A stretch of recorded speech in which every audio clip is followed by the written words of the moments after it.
Hi guys, ನಮಸ್ಕಾರ ಎಲ್ಲರಿಗೂ. Welcome back to our YouTube channel. So ಇವತ್ತು ನಾವು ಮಾಡ್ಯೂಲ್ 5 ನ ಒನ್ ಶಾಟ್ ಅಲ್ಲಿ ಮುಗಿಸೋಣ. ನಾವು ಆಲ್ರೆಡಿ ಮಾಡ್ಯೂಲ್ 4 ವರೆಗೂ ಎಲ್ಲ ಇಂಪಾರ್ಟೆಂಟ್ ಕ್ವೆಶನ್ಸ್ ಕವರ್ ಮಾಡಿದ್ದೀನಿ, ಮತ್ತೆ ಎಲ್ಲ ಹಂಗೆ ಎಕ್ಸ್ಪ್ಲೇನ್ ಕೂಡ ಮಾಡಿದ್ದೀನಿ. ಓಕೆನಾ, ನಿಮ್ಗೆಲ್ಲ ಅರ್ಥ ಆಗಿರುತ್ತೆ ಅಂತ ಅನ್ಕೊಳ್ತೀನಿ. ಸೊ ಇವಾಗ ನಾವು ಮಾಡ್ಯೂಲ್ 5 ಕೂಡ ಒನ್ ಶಾಟ್ ಅಲ್ಲಿ ಮುಗಿಸೋಣ. ಇದ್ರಲ್ಲೂ ಕೂಡ ಎಲ್ಲ ಇಂಪಾರ್ಟೆಂಟ್ ಕ್ವೆಶನ್ಸ್ ಕವರ್ ಮಾಡಿದ್ದೀನಿ. MQPs ಆಗಿರ್ಬೋದು, PYQs ಆಗಿರ್ಬೋದು, ಎಲ್ಲ ಕವರ್ ಮಾಡಿದ್ದೀನಿ. ಬನ್ನಿ ಸ್ಟಾರ್ಟ್ ಮಾಡೋಣ. ಸೊ ಫಸ್ಟ್ಗೆ right the difference between the cloud and grid computing. So ಇದನ್ನ ನಾನು ಥರ್ಡ್ ಕ್ವೆಶನ್ ಅಲ್ಲೂ ಕೂಡ ಇದೇ ಆನ್ಸರ್ ಇರೋದ್ರಿಂದ, ಅಂದ್ರೆ ಇದೇ ತರ difference ಬರ್ದಿದ್ದೀನಿ.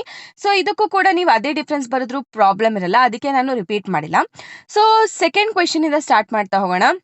Explain the following: server keys computing, edge computing, AI/ML in cloud, containerization in the Docker and Kubernetes, and last one is quantum computing in the cloud. First of all, serverless computing anta andre ಏನು? Serverless computing anta andre it is a cloud model where the cloud providers manages the server, resource allocation and the scaling automatically. Developers only write the code and deploy the code without handling the infrastructure. ಇಲ್ಲಿ ಸರ್ವರ್ಲೆಸ್ computing ಅಂತ ಅಂದ್ರೆ ಎಲ್ಲ ಏನಂತ ಅಂದ್ರೆ developers ಬರೀ code ಮಾತ್ರ ಬರೀತಾರೆ, code ಮಾಡಿ ಅಪ್ಲೋಡ್ ಮಾಡ್ತಾರೆ ಅಷ್ಟೇ. ಮಿಕ್ಕಿದ ಏನಂದ್ರೆ ಸರ್ವಿಸ್ ಪ್ರೊವೈಡರ್ ಯಾರು ಇರ್ತಾರೆ ಅವರೇ ಎಲ್ಲ, ಕ್ಲೌಡ್ ಪ್ರೊವೈಡರ್ ಯಾರಿರ್ತಾರೆ ಎಲ್ಲ ಅವರೇ ನೋಡ್ಕೊಳ್ತಾರೆ. ಓಕೆನಾ? ಸೊ ಇವರು ಡೆವಲಪರ್ಸ್ ಕೋಡ್ ಬರೆದು ಅಪ್ಲೋಡ್ ಮಾಡೋದು ಅಷ್ಟೇ. ಅವರೇನು ರಿಸೋರ್ಸಸ್ನ ಇನ್ಕ್ರೀಸ್ ಮಾಡೋದು ಡಿಕ್ರೀಸ್ ಮಾಡೋದು ಎಲ್ಲ ಅವ್ರು ಇನ್ಫ್ರಾಸ್ಟ್ರಕ್ಚರ್ ಮ್ಯಾನೇಜ್ಮೆಂಟು ಮಾಡೋದೇ ಇಲ್ಲ. ಯಾರು ಡೆವಲಪರ್ಸ್ ಅವ್ರು ಮ್ಯಾನೇಜ್ ಮಾಡೋದೇ ಇಲ್ಲ. ಜಸ್ಟ್ ಏನ್ ಮಾಡ್ತಾರೆ, ಕೋಡ್ ಬರೀತಾರೆ, ಅಪ್ಲೋಡ್ ಮಾಡ್ತಾರೆ. ಮಿಕ್ಕಿದೆಲ್ಲ ಕ್ಲೌಡ್ ಪ್ರೊವೈಡರ್ಸ್ ನೋಡ್ಕೊಳ್ತಾರೆ. That's it. So that is what serverless computing. So ಯಾವುದೇ ರೀತಿ ಸರ್ವರ್ ಮ್ಯಾನೇಜ್ಮೆಂಟ್ ಇರೋದಿಲ್ಲ ಡೆವಲಪರ್ಸಿಗೆ. ಮತ್ತೆ ಸ್ಕೇಲಿಂಗು ಕೂಡ ಅಕಸ್ಮಾತ್ ಯೂಸರ್ಸ್ ಇನ್ಕ್ರೀಸ್ ಆದ್ರೆ ರಿಸೋರ್ಸಸ್ ಕೂಡ ಇನ್ಕ್ರೀಸ್ ಆಗುತ್ತೆ, ಅಥವಾ ಡಿಕ್ರೀಸ್ ಆದ್ರೆ ರಿಸೋರ್ಸಸ್ ಕೂಡ ಎಷ್ಟು ಯೂಸ್ ಮಾಡಬೇಕು ಅಷ್ಟನ್ನ ಮಾತ್ರ ಯೂಸ್ ಮಾಡ್ತಾರೆ.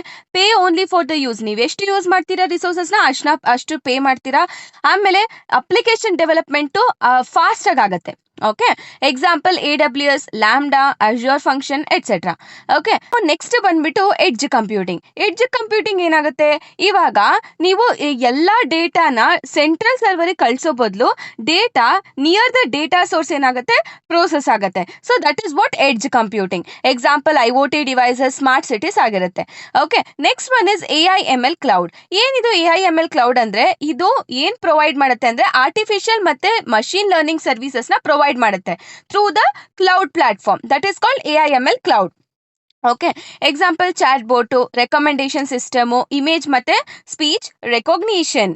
ನೆಕ್ಸ್ಟ್ ಒನ್ ಬಂದು ಕಂಟೈನರೈಸೇಷನ್. ಈ ಕಂಟೈನರೈಸೇಷನ್ ಅಲ್ಲಿ ಏನ್ ಮಾಡ್ತಾರೆ ಅಂತ ಅಂದ್ರೆ, ಅಪ್ಲಿಕೇಶನ್ಸ್ ಮತ್ತೆ ಆ ಡಿಪೆಂಡೆನ್ಸೀಸ್ನೆಲ್ಲ ಕಂಟೈನರ್ಸ್ ಆಗಿ ಪ್ಯಾಕ್ ಮಾಡ್ತಾರೆ. ಸೊ ಏನಕ್ಕೆ ಮಾಡ್ತಾರೆ ಅಂತ ಅಂದ್ರೆ, ಇದೆಲ್ಲ ಕನ್ಸಿಸ್ಟೆಂಟ್ ಆಗಿ ಡಿಫ್ರೆಂಟ್ ಎನ್ವಿರಾನ್ಮೆಂಟ್ಸ್ ಅಲ್ಲಿ ರನ್ ಆಗಬೇಕು ಅಂತ.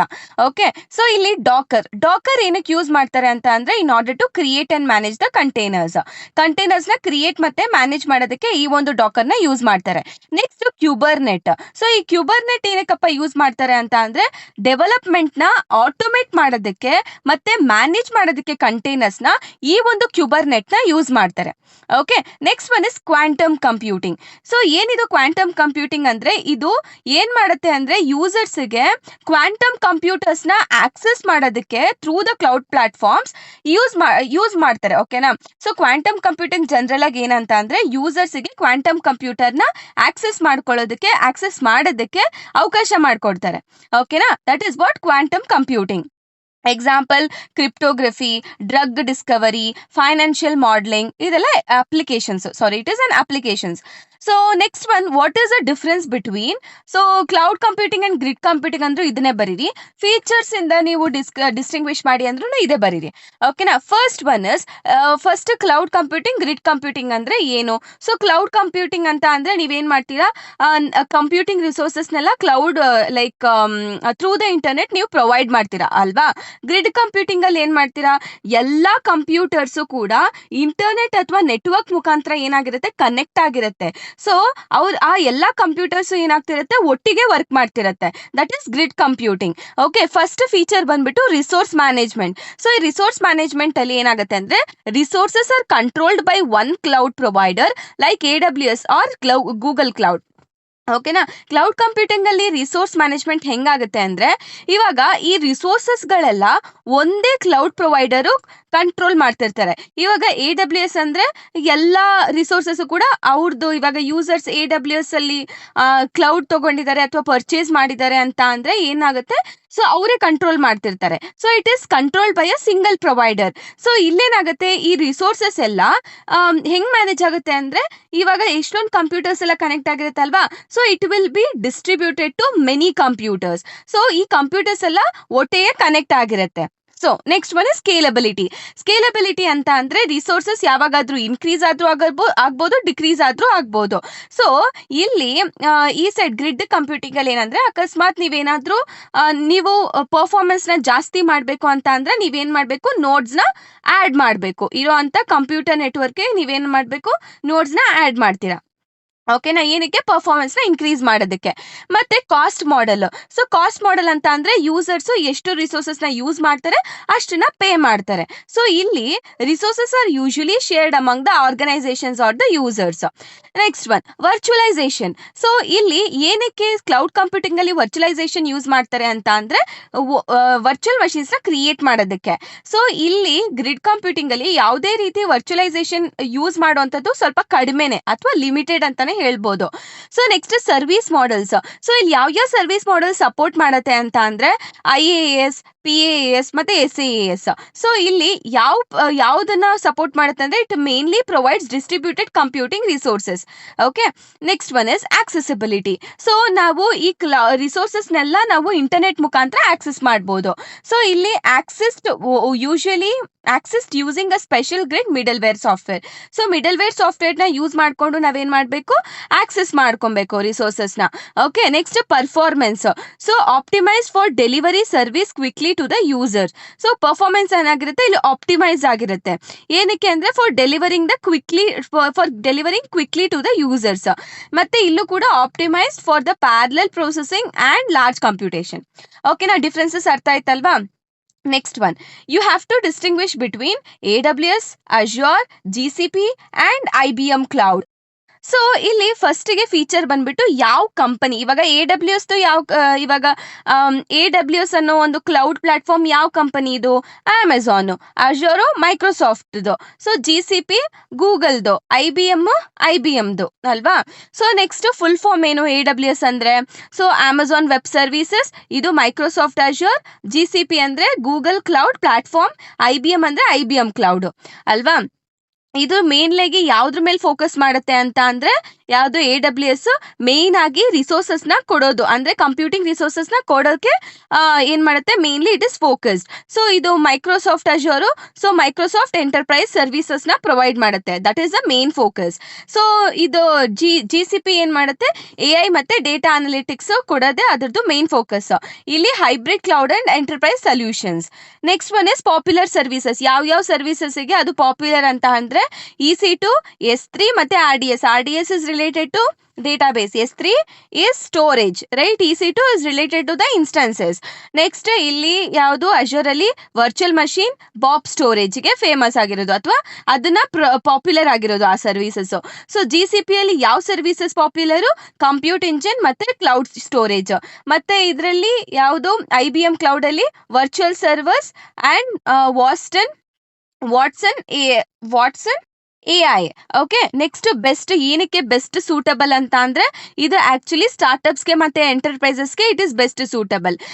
ಮತ್ತೆ ಇದು ಯಾವ್ದಿದು, ಇದು ಮೈಕ್ರೋಸಾಫ್ಟ್ Azure ಏನಕ್ಕೆ ಬೆಸ್ಟ್ ಸೂಟಬಲ್ ಅಂತ ಅಂದ್ರೆ, ಆರ್ಗನೈಸೇಷನ್ ಯಾರು ಮೈಕ್ರೋಸಾಫ್ಟ್ ಪ್ರಾಡಕ್ಟ್ ನ ಯೂಸ್ ಮಾಡ್ತಿದ್ದಾರೆ ಆ ಒಂದು ಆರ್ಗನೈಸೇಷನ್ಗೆ ಇಟ್ ಇಸ್ ಸೂಟಬಲ್. ನೆಕ್ಸ್ಟ್ ಒಂದು GCP ಬಂದ್ಬಿಟ್ಟು AI ಮತ್ತೆ ML ಮತ್ತೆ ಬಿಗ್ ಡೇಟಾ ಅಪ್ಲಿಕೇಶನ್ಗೆ ಯೂಸ್ಫುಲ್ ಆಗುತ್ತೆ. So it is best suitable for that. Next IBM ಏನಕ್ಕೆ IBM it is most suitable for business and enterprise applications. Next ಯಾವ ಸ್ಟೋರೇಜ್ ಸರ್ವಿಸಸ್ ಇದೆ ಅಂತಂದ್ರೆ, ಅಮೆಝಾನ್ ಅಲ್ಲಿ S3 ಬಂದ್ಬಿಟ್ಟು ಸ್ಟೋರೇಜ್ ಸರ್ವಿಸ್. ಸೊ ಅದೇ ಮೈಕ್ರೋಸಾಫ್ಟ್ Azure ಅಲ್ಲಿ ಬ್ಲಾಬ್ ಸ್ಟೋರೇಜ್ ಅಂತ. Okay. Next GCP ಅಲ್ಲಿ ಗೂಗಲ್ ಕ್ಲೌಡ್ ಸ್ಟೋರೇಜ್, ಮತ್ತೆ IBM ಅಲ್ಲಿ IBM cloud object sources, okay, storage. Next pricing model. So ಎಲ್ಲಾದ್ರಲ್ಲೂ ಅಷ್ಟೇ ನೀವು ಎಷ್ಟು ರಿಸೋರ್ಸಸ್ ಯೂಸ್ ಮಾಡ್ಕೊಳ್ತೀರಾ ಅಷ್ಟನ್ನ ನೀವು ಪೇ ಮಾಡ್ತೀರಾ. ಓಕೆ, ನೆಕ್ಸ್ಟ್ ಬಂದ್ಬಿಟ್ಟು ಯಾವುದು ಮೇಜರ್ ಸ್ಟ್ರೆಂತ್ ಇಲ್ಲಿ ಅಂತ. ಸೊ ಇಲ್ಲಿ large number of cloud services ಇರೋದೇ ಅದ್ರದ್ದು ಸ್ಟ್ರೆಂತ್ ಆಗಿದೆ. ಸೊ ಇಲ್ಲಿ ಈಸಿಯಾಗಿ ಇಂಟಿಗ್ರೇಟ್ ಮಾಡ್ಬೋದು. ಓಕೆನಾ, ಮತ್ತೆ ಯಾವುದು ವಿಂಡೋಸ್ ಟೂಲ್ಸ್ನ. ಆಮೇಲೆ ಇಲ್ಲಿ ಯಾವುದು GCP ಅಲ್ಲಿ ಇಲ್ಲಿ ಸ್ಟ್ರಾಂಗ್ AI ಮತ್ತೆ analysis support. So next last ಬಂದ್ಬಿಟ್ಟು IBM, ಇದು ಹೈ ಸೆಕ್ಯೂರಿಟಿಯಿಂದ ಇದಕ್ಕೆ ಹೈ ಸೆಕ್ಯೂರಿಟಿನೇ ಇದ್ರದ್ದು ಮೇಜರ್ ಸ್ಟ್ರೆಂತ್ ಆಗಿರುತ್ತೆ. ಓಕೆ, ಸೊ ನೆಕ್ಸ್ಟ್ ಫಿಫ್ತ್ ಬಂದು list out the best practices for the cloud software development. Okay, actually ಅವರು ಲಿಸ್ಟ್ ಔಟ್ ಮಾಡಿ ಅಂತ ಮಾತ್ರ ಕೇಳಿದ್ದಾರೆ. ಇನ್ ಕೇಸ್ ಅವ್ರು ಏನಾದ್ರು ಬರೀ ಲಿಸ್ಟ್ ಔಟ್ ಮಾಡಿ ಅಂತ ಹೇಳ್ಬಿಟ್ಟು 4 ಮಾರ್ಕ್ಸ್ ಕೊಟ್ರೆ you can just name these things. ಅಂದ್ರೆ regulatory compliance, so regulatory compliance, micro services architecture, encrypt data, API compliance, ಈ ತರ ಸುಮ್ಮನೆ ಲಿಸ್ಟ್ ಮಾಡ್ಬಿಟ್ಟು ಬನ್ನಿ. ಇನ್ ಕೇಸ್ ಏನಾದರೂ ಮಾರ್ಕ್ಸ್ ಲೈಕ್ 6 ಮಾರ್ಕ್ಸ್ ಆ ಥರ ಇದ್ದರೆ ಸೊ ಏನು ಮಾಡಬೇಕು, ಜಸ್ಟ್ ಒನ್ ಲೈನ್ ಈ ಥರ ಎಕ್ಸ್ಪ್ಲೇನ್ ಮಾಡಿ. ಓಕೆನಾ. ಸೊ ಈ ರೆಗ್ಯುಲೇಟರಿ ಕಾಂಪ್ಲಯನ್ಸ್ ಅಂದರೆ ಏನು, ಇದೇನು ಎನ್ಶ್ಯೂರ್ ಮಾಡುತ್ತೆ ಅಂದರೆ cloud application follow the legal and industrial standards. So legal ಮತ್ತು ಇಂಡಸ್ಟ್ರಿಯಲ್ ಸ್ಟ್ಯಾಂಡರ್ಡ್ಸ್ನ ಫಾಲೋ ಮಾಡಬೇಕು. ಯಾವುದು, cloud applications. Micro services architecture ಅಂದರೆ ಇಲ್ಲಿ ಅಪ್ಲಿಕೇಶನ್ನ ಇಂಡಿಪೆಂಡೆಂಟ್ ಸರ್ವಿಸಸ್ ಆಗಿ ಡಿವೈಡ್ ಮಾಡ್ತೀವಿ. ಓಕೆನಾ. ಸೊ ನೆಕ್ಸ್ಟ್ ಎನ್ಕ್ರಿಪ್ಟೆಡ್ ಡೇಟಾ ಅಂದರೆ ನಾವು ಸೆನ್ಸಿಟಿವ್ ಡೇಟಾನ ಪ್ರೊಟೆಕ್ಟ್ ಮಾಡಬೇಕಾಗಿರೋದ್ರಿಂದ ಪ್ಲೇನ್ ಟೆಕ್ಸ್ಟ್ನ ಏನು ಮಾಡ್ತೀವಿ ನಾವು ಅನ್ರೀಡಬಲ್ ಫಾರ್ಮ್ಗೆ ಕನ್ವರ್ಟ್ ಮಾಡ್ತೀವಿ. ಓಕೆ, ನೆಕ್ಸ್ಟ್ API ಕಾಂಪ್ಲಯನ್ಸ್ ಅಂದರೆ ಇದೇನು ಎನ್ಶ್ಯೂರ್ ಮಾಡುತ್ತೆ ಅಪ್ಪ ಅಂದರೆ ಕ್ಲೌಡ್ ಸರ್ವಿಸಸ್ ಮಧ್ಯ ಏನು ಒಂದು ಪ್ರಾಪರ್ ಕಮ್ಯುನಿಕೇಷನ್ನ ಇದೆ ಅಂತ. Okay, next security and privacy. So user protects the user data and cloud resources from the attacks. Security and privacy ಅಂದರೆ ಯಾವುದೇ ಡೇಟಾ ಸ್ಟೋರ್ ಮಾಡಿರ್ತಾರಲ್ಲ ಯೂಸರು, ಅದನ್ನ ಪ್ರೊಟೆಕ್ಟ್ ಮಾಡುತ್ತೆ ಅಥವಾ ಕ್ಲೌಡ್ ರಿಸೋರ್ಸಸ್ನು ಕೂಡ ಪ್ರೊಟೆಕ್ಟ್ ಮಾಡುತ್ತೆ. Okay, use HTTP and SSL protocols. ಇದೇನು ಮಾಡುತ್ತೆ ಅಂದರೆ ಸೆಕ್ಯೂರ್ ಕಮ್ಯುನಿಕೇಷನ್ ನೆಟ್ವರ್ಕ್ನ ಪ್ರೊವೈಡ್ ಮಾಡುತ್ತೆ. Okay, next fine grid access control. So ಇದೇನು ಮಾಡುತ್ತೆ ಅಂದರೆ ಅನ್ಆಥರೈಸ್ಡ್ ಆಕ್ಸೆಸ್ನ ಏನು ಮಾಡುತ್ತೆ, ರಿಸ್ಟ್ರಿಕ್ಟ್ ಮಾಡುತ್ತೆ. Next stable and persistent data storage ಅಂದರೆ it ensures the reliable storage and fast data retrieval. ಓಕೆನಾ, ನೀವು ಫಾಸ್ಟಾಗಿ ಡೇಟಾನು ಆಕ್ಸೆಸ್ ಮಾಡ್ಬೋದು ಮತ್ತು ರಿಲಯಬಲ್ ಆಗಿ ನೀವು ಸ್ಟೋರ್ ಕೂಡ ಮಾಡ್ಬೋದು. Okay, availability and disaster recovery. In case ಏನಾದರೂ ನೆಟ್ವರ್ಕ್ ಫೇಲ್ ಆಯಿತು ಅಥವಾ ಸಿಸ್ಟಮ್ ಫೇಲ್ ಆಯಿತು ಅಂತ ಅಂದರೆ ನೀವು ಆರಾಮಾಗಿ ನೀವು ರಿಕವರ್ ಮಾಡ್ಕೊಳ್ಬೋದು. ಓಕೆನಾ, ಯಾಕಂದರೆ ಎಲ್ಲ ಡೇಟಾ ಸ್ಟೋರ್ ಆಗಿರುತ್ತೆ. Okay, in case system fail ಆದರೂ ಕೂಡ ನೀವು ರಿಕವರಿ ಮಾಡ್ಕೊಬೋದು, ಬ್ಯಾಕಪ್ಸ್ ಮಾಡ್ಕೊಬೋದು. ಓಕೆನಾ. ಎಸ್, ಪ್ರೊಟೆಕ್ಟ್ ಶೇರ್ಡ್ ಡೇಟಾ ಅಂದರೆ it prevents the data abstraction and alteration, deletion and or copyright violations. So ಇದೇನು ಮಾಡುತ್ತೆ, ಡೇಟಾನ ಆಕ್ಸೆಸ್ ಮಾಡೋದು, ಡಿಲೀಟ್ ಮಾಡೋದು, ಕಾಪಿರೈಟ್ ವಯೋಲೇಷನ್ಸು, ಇದರಿಂದ ಎಲ್ಲ ಏನು ಮಾಡುತ್ತೆ, ಪ್ರೊಟೆಕ್ಟ್ ಮಾಡುತ್ತೆ. ಓಕೆನಾ. ಸೊ ಅರ್ಥ ಆಯ್ತಲ್ವಾ. These are the things for cloud software ಡೆವಲಪ್ಮೆಂಟಿಗೆ. ಓಕೆ, ಸೊ ನೆಕ್ಸ್ಟ್ ಕ್ವೆಶನ್ ಬಂದು apply the concept of the map reduce by writing a simple program to convert the count. ಅಂದರೆ ಇಲ್ಲಿ ಏನು ಮಾಡಬೇಕು ಅಂತ ಅಂದರೆ ಒಂದು ಫೈಲ್ ಇರುತ್ತೆ, ಆ ಫೈಲಲ್ಲಿ ಲೈಕ್ ಫ್ರೀಕ್ವೆನ್ಸಿ ಆಫ್ ವರ್ಡ್ಸ್ನ ಕಂಡುಹಿಡಬೇಕು. ಅಂದರೆ ಇವಾಗ ಫೈಲಲ್ಲಿ ಏನೋ ಒಂದು ಡೇಟಾಗಳಿರುತ್ತೆ, ಡೇಟಾ ಅಂದರೆ ಸೆಂಟೆನ್ಸಸ್ಗಳಿರುತ್ತೆ, ಪ್ಯಾರಾಗ್ರಾಫ್ಸ್ ಇರುತ್ತೆ. ಓಕೆನಾ. ಸೊ ಇದರಲ್ಲಿ what is the frequency of the each word. Frequency ಅಂದರೆ ಎಷ್ಟು ಟೈಮ್ಸು ಆ ವರ್ಡು ಆ ಒಂದು ಪ್ಯಾರಾಗ್ರಾಫ್ ಅಥವಾ ಆ ಒಂದು ಡಾಕ್ಯುಮೆಂಟಲ್ಲಿ ರಿಪೀಟ್ ಆಗಿದೆ ಅನ್ನೋದನ್ನ ನಾವು ಕೌಂಟ್ ಮಾಡಬೇಕು. ಓಕೆನಾ. ಇದನ್ನು ಹೆಂಗೆ ಕೌಂಟ್ ಮಾಡ್ತೀರಾ ಅಂತ ಅಂದರೆ ಯೂಸಿಂಗ್ ದ ಮ್ಯಾಪ್ ರೆಡ್ಯೂಸ್ ಫಂಕ್ಷನಿಂದ ಕೌಂಟ್ ಮಾಡಿ ಅಂತ ಅವ್ರು ಹೇಳ್ತಿದ್ದಾರೆ. ಸೊ ಫಸ್ಟಿಗೆ ಇವಾಗ the word count program is in the map reduce is used to count how many times the each word appears in the document or the collection of files. ಅದೇ ಅಲ್ವಾ ನಾನು ಹೇಳಿದ್ದಿವಾಗ. ಅಂದರೆ ಇವಾಗ ಆ ಡಾಕ್ಯುಮೆಂಟಲ್ಲಿ ಒಂದು ವರ್ಡು ಅಥವಾ ಒಂದೊಂದು ವರ್ಡಲ್ಲಿ ಏನು ಪ್ರೆಸೆಂಟ್ ಇದೆ ಅಲ್ವಾ, ಎಷ್ಟು ಸರಿ ಅದು ಫುಲ್ ಹೋಲ್ ಡಾಕ್ಯುಮೆಂಟಲ್ಲಿ ರಿಪೀಟ್ ಆಗಿದೆ ಅನ್ನೋದನ್ನ ನಾವು ಬರಿಬೇಕು. ಓಕೆನಾ. ಅಂದರೆ ನಾವು ಅದಕ್ಕೆ ಮ್ಯಾಪ್ ರೆಡ್ಯೂಸ್ ಫಂಕ್ಷನ್ದು ಪ್ರೋಗ್ರಾಮ್ ಬರಿಬೇಕು. ಓಕೆ. ಸೊ ಇದರಲ್ಲಿ ಫಸ್ಟಿಗೆ ಮ್ಯಾಪ್ ಫಂಕ್ಷನ್ ಅಂತ ಇದೆ. ಸೊ ಈ ಮ್ಯಾಪ್ ಫಂಕ್ಷನ್ ಏನಪ್ಪಾ ಮಾಡುತ್ತೆ ಅಂದ್ರೆ, ಇವಾಗ ಒಂದೊಂದು ವರ್ಡ್ ಇರುತ್ತಲ್ವಾ, ಆ ವರ್ಡ್ ನ ಇಂಟರ್ಮೀಡಿಯೇಟ್ ಕೀ ವ್ಯಾಲ್ಯೂ ಪೇರ್ಸ್ ಆಗಿ ಕನ್ವರ್ಟ್ ಮಾಡುತ್ತೆ. ಓಕೆನಾ. ಇಂಟರ್ಮೀಡಿಯೇಟ್ ಕೀ ವ್ಯಾಲ್ಯೂ ಪೇರ್ಸ್ ಅಂದ್ರೆ ಲೈಕ್ ದಿಸ್. ಓಕೆನಾ. ಕೀ ಕಾಮಾ ವ್ಯಾಲ್ಯೂ ಆ ತರ. ಅಂದ್ರೆ ಇವಾಗ ಎಕ್ಸಾಂಪಲ್ ಇಲ್ಲಿ ಕೊಟ್ಟಿದ್ದೀನಿ ನೋಡಿ, most people ignore most poetry. ಹೆಂಗ್ ಕನ್ವರ್ಟ್ ಮಾಡುತ್ತೆ ಈ ಮ್ಯಾಪ್ ಫಂಕ್ಷನ್ ಅಂತ ಅಂದ್ರೆ, most comma 1, people comma 1, ignore comma 1, most comma 1, poetry comma 1. ಈ ತರ ಈ ಒಂದು ಮ್ಯಾಪ್ ಫಂಕ್ಷನ್ ಕನ್ವರ್ಟ್ ಮಾಡುತ್ತೆ. ಒಂದೊಂದು ವರ್ಡ್ಗೂ ಕೂಡ ವ್ಯಾಲ್ಯೂ ಏನ್ ಫಸ್ಟ್ ಗೆ ಅಸೈನ್ ಮಾಡುತ್ತೆ ಅಂದ್ರೆ 1 ಅಂತ ಅಸೈನ್ ಮಾಡುತ್ತೆ, which is also called as immediate value. Okay, immediate value. Next ಇಲ್ಲಿ ಮ್ಯಾಪ್ ಫಂಕ್ಷನ್ ಬಗ್ಗೆ ಅರ್ಥ ಆಯ್ತಲ್ವಾ. So next one is map reduce. So ಈ ಮ್ಯಾಪ್ ರೆಡ್ಯೂಸ್ ಏನಪ್ಪಾ ಮಾಡುತ್ತೆ ಅಂದ್ರೆ, ಇದು this collects all the generated immediate key value pairs and sorts them to the group of ones. ಅಂದ್ರೆ ಇವಾಗ ಮ್ಯಾಪ್ ರೆಡ್ಯೂಸ್ ಫಂಕ್ಷನ್ ಏನ್ ಮಾಡುತ್ತೆ ಅಂದ್ರೆ, ಇವಾಗ ಕೀಸ್ ಸೇಮ್ ಇದೆಯಾ ಅದರದ್ದು ವ್ಯಾಲ್ಯೂಸ್ನೆಲ್ಲ ಗ್ರೂಪ್ ಮಾಡುತ್ತೆ. ಓಕೆನಾ. ಇವಾಗ ಎಕ್ಸಾಂಪಲ್, ಇವಾಗ ಮೋಸ್ಟ್ ಇಲ್ಲಿದೆ, ಇಲ್ಲೂ ಮೋಸ್ಟ್ ಇದೆ, ಇಲ್ಲೂ ಮೋಸ್ಟ್ ಇದೆ, ಇಲ್ಲೂ ಮೋಸ್ಟ್ ಇದೆ. ಸೊ ಇದರದ್ದು ಕೀಸ್ ಎಲ್ಲ ಯಾವಾಗ ಕೀಸ್ ವ್ಯಾಲ್ಯೂ ಸೇಮ್ ಇರುತ್ತೆ ಅದರದ್ದು ವ್ಯಾಲ್ಯೂನ ಗ್ರೂಪ್ ಮಾಡುತ್ತೆ. ಓಕೆನಾ. ಆ ಕೆಲಸ ಯಾರು ಮಾಡೋದು? Map reduce. ಮ್ಯಾಪ್ ಫಂಕ್ಷನ್ ಏನ್ ಮಾಡುತ್ತೆ? ಸೊ ಕೊಟ್ಟಿರುವಂತ ವರ್ಡ್ಸ್ ನ ಒಂದೊಂದಕ್ಕೂ ಕೀ ವ್ಯಾಲ್ಯೂ ಪೇರ್ಸ್ ಆಗಿ ಕನ್ವರ್ಟ್ ಮಾಡುತ್ತೆ. So with the immediate value 1 ಆಗಿ. ಓಕೆ. ನೆಕ್ಸ್ಟ್ ಏನ್ ಮಾಡುತ್ತೆ? Groups are sent to the reduce function simultaneously so that it can sum up the one value of each word and generate a actual number of the occurrences. So ಇವಾಗ ಈ group ಮಾಡಿರೋಂಥ ವರ್ಡ್ಸ್ನ ನಾವು reduce ಫಂಕ್ಷನ್ಗೆ ಕಳಿಸಿದಾಗ ಇದೇನ್ ಮಾಡುತ್ತೆ?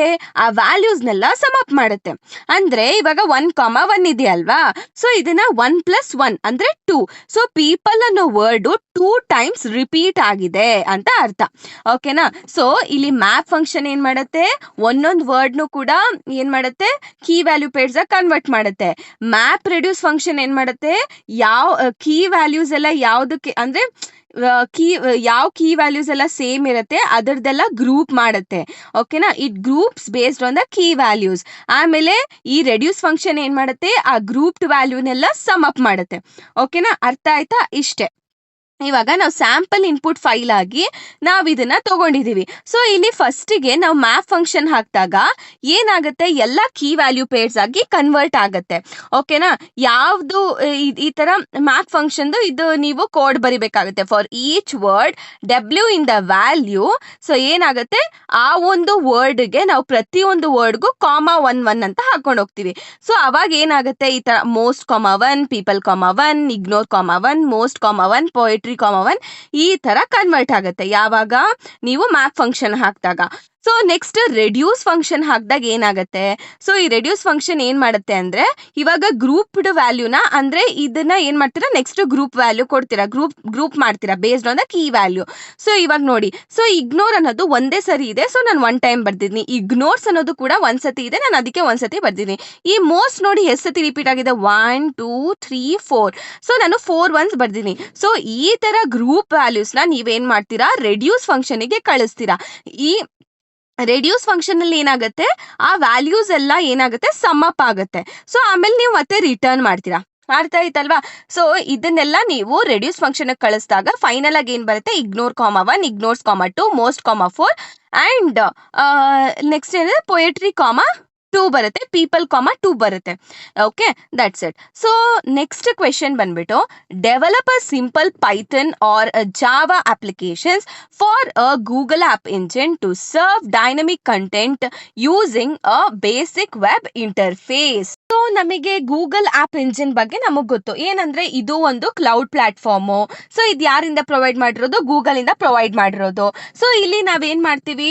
ನಾವು develop ಮಾಡ್ತೀವಿ ಅಪ್ಲಿಕೇಶನ್ಸ್ನ, ಮತ್ತೆ ಇಲ್ಲಿ ನಾವು ರನ್ ಕೂಡ ಮಾಡ್ತೀವಿ ಅಪ್ಲಿಕೇಶನ್ಸ್ನ. ಬಟ್ ನಾವಿಲ್ಲಿ ಡೆವಲಪ್ ಮಾಡಿ ರನ್ ಮಾಡ್ತೀವಿ ಬಿಟ್ರೆ ಯಾವುದೇ ರೀತಿ ನಾವು ಸರ್ವರ್ಸ್ನ ನಾವಿಲ್ಲಿ ಮ್ಯಾನೇಜ್ ಮಾಡೋದಿಲ್ಲ. So that is a beauty of ಏನಂತೀರಾ? Google app engine. ಓಕೆನಾ? ಸೊ ಇಲ್ಲಿ ಯಾವ ಸರ್ವಿಸ್‌ನ ಪ್ರೊವೈಡ್ ಮಾಡ್ತಾರೆ ಅಂತ ಅಂದ್ರೆ ಪ್ಲಾಟ್‌ಫಾರ್ಮ್ ಆಸ್ ಅ ಸರ್ವಿಸ್‌ನ ಪ್ರೊವೈಡ್ ಮಾಡ್ತಾರೆ. ಯಾಕೆ ಅಂತ ಅಂದ್ರೆ ಇಲ್ಲಿ ಗೂಗಲ್ಲೇ ಸರ್ವರ್ಸ್‌ನ ಹ್ಯಾಂಡಲ್ ಮಾಡೋದಾಗಿರ್ಬೋದು, ಇನ್ ಕೇಸ್ ಏನಾದ್ರೂ ಯೂಸರ್ಸ್ ಜಾಸ್ತಿ ಆದ್ರು ಅಥವಾ ಕಡಿಮೆ ಆದ್ರು ಅದ್ರ ಪ್ರಕಾರ ರಿಸೋರ್ಸಸ್‌ನ ಅಲೋಕೇಟ್ ಮಾಡೋದಾಗಿರ್ಬೋದು. ಆಮೇಲೆ ಎಲ್ಲ ಮೇಂಟೆನೆನ್ಸ್‌ನೆಲ್ಲ ಅದೇ ನೋಡ್ಕೊಳ್ಳುತ್ತೆ. ಯಾವುದು? Google app engine. ನಾವೇನ್ ಮಾಡ್ತೀವಿ ಅಂತ ಅಂದ್ರೆ ಡೆವಲಪ್ ಮಾಡಿ ಡಿಪ್ಲಾಯ್ ಮಾಡ್ತೀವಿ ಅಷ್ಟೇ. ಸಪೋಸ್ ನೀವೇನಾದ್ರೂ ಅಪ್ಲಿಕೇಶನ್ ಅಥವಾ ವೆಬ್‌ಸೈಟ್‌ನ ನೀವು ಕ್ರಿಯೇಟ್ ಮಾಡಿದ್ರೆ ನಾರ್ಮಲ್ ಆಗಿ ನೀವೇನ್ ಮಾಡ್ತೀರಾ? ಸರ್ವರ್ಸ್‌ನ ಬೈ ಮಾಡ್ತೀರಾ. ಮತ್ತೆ ಅದನ್ನ ನೀವೇ ಮೇಂಟೈನ್ ಮಾಡ್ತೀರಾ. ಆದ್ರೆ ನೀವೇನಾದ್ರೂ Google app engine Google app ಇಂಜಿನಲ್ಲಿ ಏನಾಗುತ್ತೆ ಅಂದ್ರೆ ಸೊ ಇದನ್ನೆಲ್ಲ ಮ್ಯಾನೇಜ್ ಮಾಡೋದಾಗ್ಲಿ, ಸ್ಕೇಲಿಂಗ್ ಮಾಡೋದಾಗ್ಲಿ ಎಲ್ಲ ಗೂಗಲ್ ಅವರೇ ನೋಡ್ಕೊಳ್ತಾರೆ. ಬಟ್ ನೀವೇನಂದ್ರೆ ನೀವು ಪ್ರೋಗ್ರಾಮ್‌ನ ಬರ್ದು ಡಿಪ್ಲಾಯ್ ಮಾಡ್ಬೇಕಷ್ಟೇ. ಓಕೆನಾ? ಸೊ ಇವಾಗ ಇವ್ರೇನ್ ಕೇಳಿದ್ದಾರೆ ಅಂತ ಅಂದ್ರೆ ನಾವೊಂದು ಅಪ್ಲಿಕೇಶನ್‌ನ ಯಾವ್ದ್ರಲ್ಲಿ ಪೈಥಾನ್ ಅಥವಾ ಜಾವಾದಲ್ಲಿ ನಾವು ಡೆವಲಪ್ ಮಾಡಬೇಕು. ಓಕೆನಾ? To serve the dynamic content using basic web interface. ಇದಕ್ಕೆ ನಾವು ಪ್ರೋಗ್ರಾಮ್ ಬರಿಬೇಕು. ನಾವು ಪೈಥಾನ್ ಅಲ್ಲಿ ಬರೆಯೋಣ. ಸೊ ಫಸ್ಟಿಗೆ ನೀವೇನ್ ಮಾಡ್ಬೇಕು? You have to create the main.py. ಓಕೆನಾ? ಆ ಫೈಲ್‌ನ ಕ್ರಿಯೇಟ್ ಮಾಡಬೇಕು. ಈ ತರನೇ ಸ್ಟೆಪ್ಸ್ ಬರಬೇಕು. ಓಕೆನಾ? ಸೊ ಇಲ್ಲಿ ಫಸ್ಟ್ ಲೈನ್ ಏನಿದೆ? From flask import flask. ಅಂದ್ರೆ ಇದು ಫ್ಲಾಸ್ಕ್ ಅನ್ನೋದು ಒಂದು ಪೈಥಾನ್ ವೆಬ್ ಫ್ರೇಮ್ವರ್ಕ್. ಓಕೆನಾ? ಸೊ ಇದೇನ್ ಮಾಡುತ್ತೆ ಅಂದ್ರೆ ನಮ್ಗೆ ವೆಬ್ ಅಪ್ಲಿಕೇಶನ್ ನ ಈಸಿಯಾಗಿ ಡೆವಲಪ್ ಮಾಡೋದಕ್ಕೆ, ಕ್ರಿಯೇಟ್ ಮಾಡೋದಕ್ಕೆ ಈ ಒಂದು ಫ್ಲಾಸ್ಕ್ ನ ನಾವು ಯೂಸ್ ಮಾಡ್ತೀವಿ. ಓಕೆನಾ? It helps us to create web applications easily. Next one ಬಂದ್ಬಿಟ್ಟು app is equal to Flask underscore name underscore. ಇದೇನ್ ರೆಪ್ರೆಸೆಂಟ್ ಮಾಡುತ್ತೆ ಅಪ್ಪ ಅಂದ್ರೆ ಸೊ ಇಲ್ಲಿ ನಾವು ಒಂದು ಫ್ಲಾಸ್ಕ್ ಅಪ್ಲಿಕೇಶನ್ ನ ಕ್ರಿಯೇಟ್ ಮಾಡ್ತಿದೀವಿ. ಈ ಅಂಡರ್ಸ್ಕೋರ್ ನೇಮ್ ಅಥವಾ ಅಂಡರ್ಸ್ಕೋರ್ ಏನ್ ರೆಪ್ರೆಸೆಂಟ್ ಮಾಡುತ್ತೆ ಅಂದ್ರೆ ಇದು ಫ್ಲಾಸ್ಕ್ ಗೆ ಹೇಳುತ್ತೆ ಪ್ರೋಗ್ರಾಮು ಎಲ್ಲಿಂದ ಸ್ಟಾರ್ಟ್ ಆಗ್ಬೇಕು ಅಂತ. ಓಕೆನಾ? ಸೊ ನೆಕ್ಸ್ಟ್ ಬಂದ್ಬಿಟ್ಟು ಆಪ್ ಇಸ್ ಈಕ್ವಲ್ ಟು ಇದ್ರ ಬಗ್ಗೆ ನಾನು ಹೇಳ್ದೆ. Next at app dot route. So ಇದೇನ್ ಹೇಳುತ್ತೆ ಅಂದ್ರೆ ಇದೊಂದು ಹೋಮ್ ಪೇಜ್ URL. ಓಕೆನಾ? ಯಾವುದು? ಇದು ಹೋಮ್ ಪೇಜ್ URL. ಓಕೆನಾ? ಯಾವಾಗ ವೆಬ್ಸೈಟ್ ಓಪನ್ ಆಗುತ್ತೆ ಅಲ್ವಾ, ಆಟೋಮೆಟಿಕ್ ಆಗಿ ಈ ಒಂದು ಫಂಕ್ಷನ್ ರನ್ ಆಗುತ್ತೆ. ಓಕೆ, ನೀವು ವೆಬ್ಸೈಟ್ ಓಪನ್ ಮಾಡಿದ ತಕ್ಷಣ ನಿಮಗೆ ಏನ್ ಕಾಣಿಸುತ್ತೆ ಅಂದ್ರೆ welcome to Google app engine ಅಂತ ಕಾಣಿಸುತ್ತೆ.